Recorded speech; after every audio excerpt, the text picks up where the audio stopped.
live from Mill City Boxing, home of the high-level pro boxing media, and I'm here with YSM Sports Media and the one and only Panda. What's going on? Nothing much, man. Just here after a defeat. My question is, am I still that great trainer? Am I still that one? People are gonna down me, or people are gonna continue to love on me? You know, we win some, we lose some. It hurts, but we lost today. Right.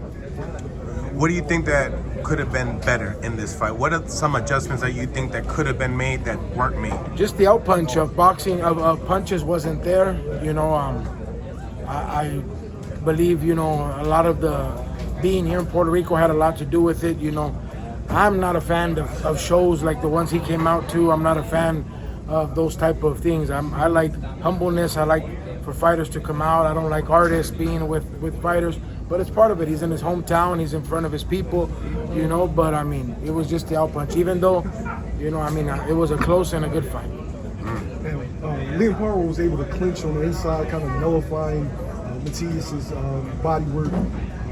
What do you feel like could have been done differently? Matias had a punch with him, you know. When you grab somebody, you got a punch. He had to work downstairs. He was told, you know, in every round. My thoughts is that Matias, you know, probably thought at the end of the later rounds he was going to be able to knock him out. And Paro just had a smarter game plan. You know, he would lean on him, he would grab him, he would hold. Every time he was hurt, he did a veteran move and grab, you know. So, and it worked for him, and you know, we congratulate him. Did you see anything different in Matias in this fight versus the other fights? Maybe the punch output, the conditioning, anything? Just the punch output. You know, I think that he thought because every time he hurt him, he hit him, he hurt him. You know, when you can tell that Matias was a stronger fighter when he decided to push Paro back and those type of things. You know, and I just, my opinion is that he was overconfident. So you think he looked over? Yeah, I think, you know, he knows what he has in his hands. He knows that every time, you know, I ask him every time he comes to the corner, how do you feel him? And he would tell me, I'm going to hurt him, I'm going to knock him out this round, I'm going to stop him. And I think he focused too much on that. Do you think this is a teachable moment for such a great puncher? A lot of times they think that they can just, you know, land that one shot. It's a teachable moment for all of us. We're a team, you know. We win, we lose, we're a team. I'm going to be there with him till he decides. I'm a team. When I win, I win. When I lose, you know, but it's a teachable moment for the entire team. I mean, as far as this, what do you take from it?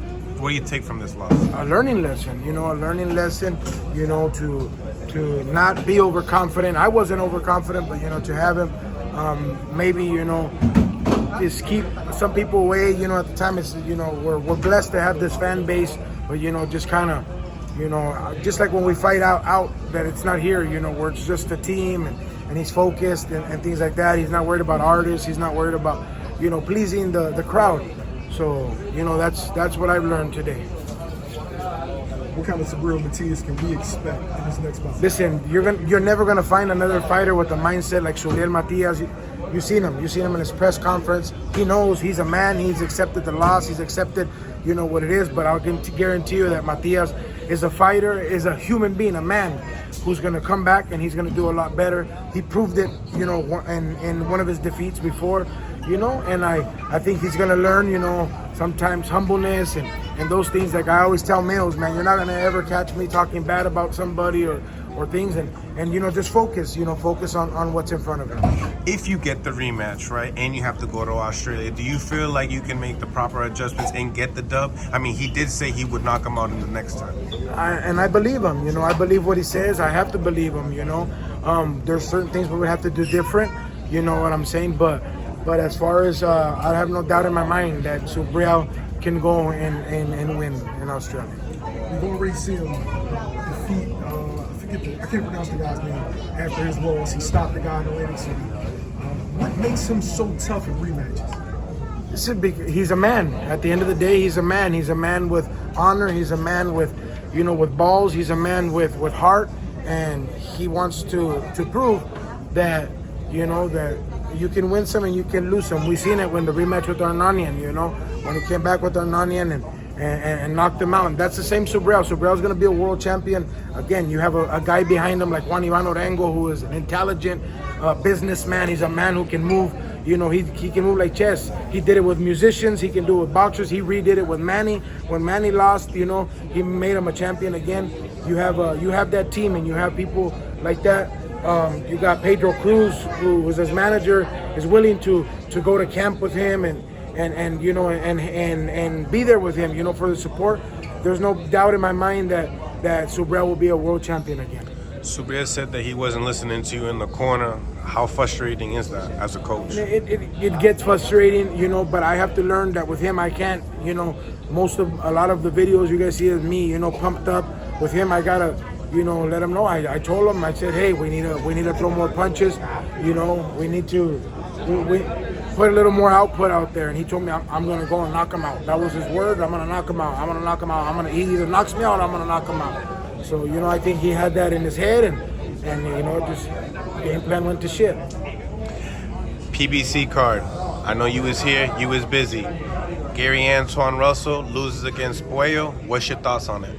Oh, I didn't know that. That's why I got the shocker moment right there. I didn't know that. I mean, hey, congratulations to Schwan Boxing. They're good friends of mine from Dominican Republic.